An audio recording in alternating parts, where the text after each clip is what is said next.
Welcome back. We are discussing what I believe and agree with founder Aaron Browning when he says this competition, this adventure is the next big thing. It's called Grailer. Just before the commercial, we saw a little trailer, but we're going to talk more about just how potentially huge this competition can be.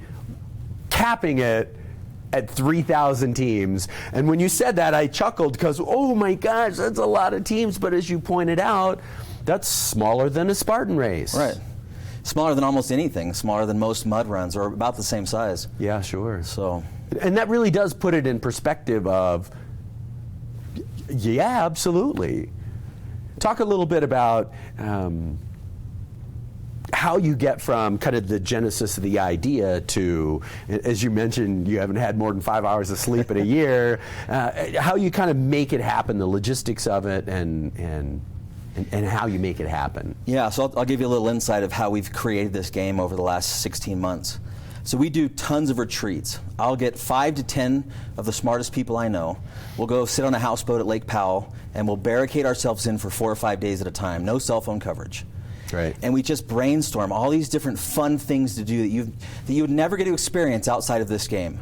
Okay, like one of them is zip lining while playing skee ball.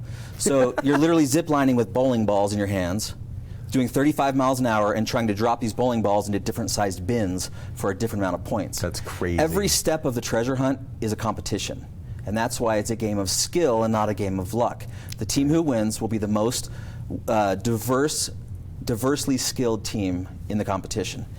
And so we've just brainstormed. We literally have thousands of ideas that we draw from. And every time we put a Grailer together, we draw from that bank of cool ideas. And we handcraft each game with the finishing, not scripted finishing. Right. The winners are real, but to see them, coming down the final corridor and coming into the cave or the meadow or the building or wherever the Grail is buried, we've thought through all that. And so it's really going to be a rich, full game with many, many, many layers and many twists and turns that will definitely not be expected. And as you pointed out, I think the thing that's really fascinating about it is that you can draw from a far larger potential population than just the way that athletes want to do a grueling physical competition. In this case, of course, as you're saying, skee ball on a zip line. I'm thinking of people who do game night every week, every Friday night, or that sort of thing, and the huge potential population of participants that, just love a competition, but also love playing a game that has a real fascination level to it. Yeah, and we think anyone can truly win this. I've said this before. I would love for this first season's winners to be a single mother and her 3 teenage daughters. Right.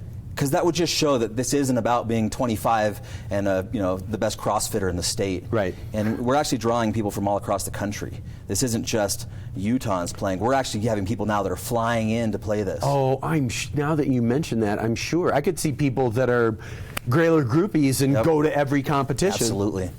Yep. And so we have a limited number of teams. You said 3,000. That's pretty accurate. It's pretty close to that.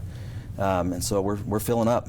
And talk a little bit about the prize money. The headline is $1 million, but up to $1 million. Up to $1 million, right. So right now the pot is currently at $69,000. I see.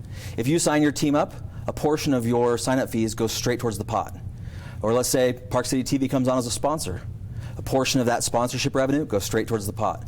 So you can actually go to Grailer.com and see the prize purse rise in real time. And I did see that. You got kind of the ticker. It's like the Jerry Lewis telethon, only you can be the telethon winner, I guess. Yeah. And talk a little bit about the longer future, because it sounds like you've got, this is a big idea to start with, but it also sounds like a big idea that could go really huge. We think it has nationwide appeal and even global appeal. And so we're from here in Utah, and we want to show this to Utahns first. And if we do well, if the event is a hit and people enjoy it and truly like it, we'll open up several new markets every year. Wow.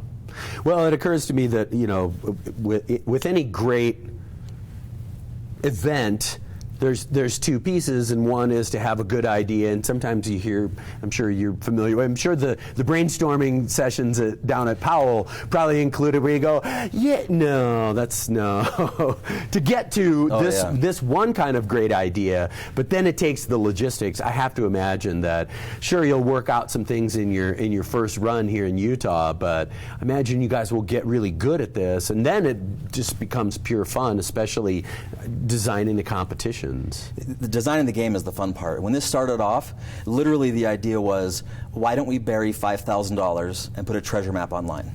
Just to have fun and watch people go find $5,000. Right. And then we started thinking, well, what if it was a competition? What if there was a competition for the average person? And so we've built this whole game around the concept of two things. One, creating an adventure for somebody, a real life, grown-up adventure, right?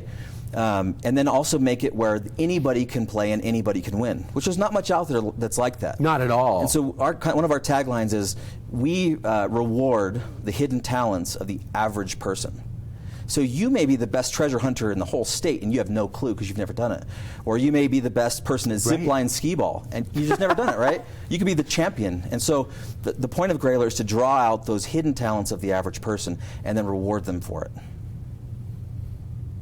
There's nothing like it. I don't say this often, but I'm just about speechless, man. I really love the idea, and I just am envisioning all of these, your conception of the idea, the excitement of developing it, and I just have to imagine that at some point you went, man, we got it. This can't not work. Yeah. Well, so far, and this number pretty much holds true, it may be 1% off, but 99 to 100% of the people that I can actually say the concept to love it. No and there's question. nothing I've ever been involved with my whole life where that's true. I mean, even a good idea, you have a quarter of the people say, that's okay. Everybody loves this because it is truly a game for everyone. And I can see it from the perspective of, well, maybe that's not a thing for me to participate, but it's fascinating, and I want to hear how it goes and what, I can't wait to know what each of these, saying skee ball zip line, you got me, man. I want to know if that's only one of 36 hours worth of competitions. Yep. This is going to be pretty fascinating to tune into, and I have to imagine that, and I also think of Red Bull and their competitions that, people go down to southern Utah to see the big bike races down there and that sort of thing. But then it has an entire life online where watching the Rampage, for example, or any of these amazing events, and even just fun events like the Flugtag or something like that, all of that is kind of in this concept, it feels like. Well, we've designed the game, one, to be fun to play, right? We truly designed it for all the people that don't win the $1 million or the up to the $1 million. That they would come and they have an adventure with their three best friends as they road trip the state of Utah, right? But the second thing that we create at the games is viral content. We make these games interesting. It's not just your run-of-the-mill games. There's always, always, always a twist. And so this will also be a spectator sport. We'll have people tuning in from all across the world. We'll be broadcasting live through several different channels. And so this will be just as much of a spectator sport as it is a participation sport. You got it, man. Grailer.com. Grailer.com, yep, like the Holy Grail. Absolutely. Yep. And so you said the first weekend is the 17th of September? Yep, Saturday, September 17th. We start at midnight. Okay, this is what makes this truly unique. So the game starts at midnight. We wanted it on Saturday so that anyone can play. If you work a full week, you can still come Grail on weekends, right?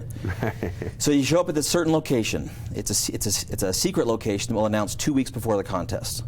Okay, all the teams come to this one spot. So think of like the Hunger Games, right, where you just have tons of people coming to one location. No dead children in this game, though. Great. And we nixed that one early on. So, so everyone comes to this one location, and you'll join one of 5 guilds. Okay, so there's the Guild of Athleticism, the Guild of Creativity, the Guild of Knowledge, the Guild of Fearlessness, and the Guild of Diversity. So your team, you may be athletes, so you would join the Guild of Athleticism. Well, I'm a little athletic, but I'm definitely not an athlete. But I think I'm creative, so I may take my team and we would join the Guild of Creativity. So at midnight, when we get our treasure maps, your treasure map is slightly different than my team's treasure map. And so you'll end up at different locations across the state doing different things that cater to your skill set. And so there's 5 games essentially going on. There's 5 games within the game. And that's why it's truly a game for anyone and everyone. And so out of that first 18 hours, you start at midnight, and you have to be back to that same location by 6 p.m., or you're disqualified. So it's 18 hours, you go out into the state, you compete, you do challenges, you solve clues, you travel, and you come back, and you've accumulated a certain amount of points. Those points get put on a leaderboard. The top 100 teams will advance to the second Saturday, September 24th, where they'll get their second treasure map. We take the top 20 from each guild to represent the last 100. So in the finals, the second Saturday, you truly have an even representation of each of the 5 major talents. Wow. It's gonna be epic. It's going to be epic. It's already epic in my mind, man. Aaron, thanks so much for coming. I really wish you the best of luck and success. There's absolutely no doubt in my mind that you guys are going to kill it with this, and I'm sure that this is the next big thing, without a doubt, man. Yeah, we hope it is. Thanks. Excellent. Good to see you. Pleasure being here. I would say get some rest, but I suppose that's an empty encouragement. I'll get an extra hour tonight and get 4. There you go. There you go. Well, have a fantastic time. And come back and keep us posted as the date gets closer. Awesome. We'll chat before the event, and of course then we'll have to have some winners up here and do the whole thing. Heck yeah. Thank you so much for being here. We appreciate it. Aaron Browning, Grailer.com. Go get all kinds of information about this very cool competition that is surely going to sweep the nation and maybe the entire solar system. We're going to take a break. We're going to talk about weather and, of course, more music from Donovan after this. Please stay tuned, because I love you.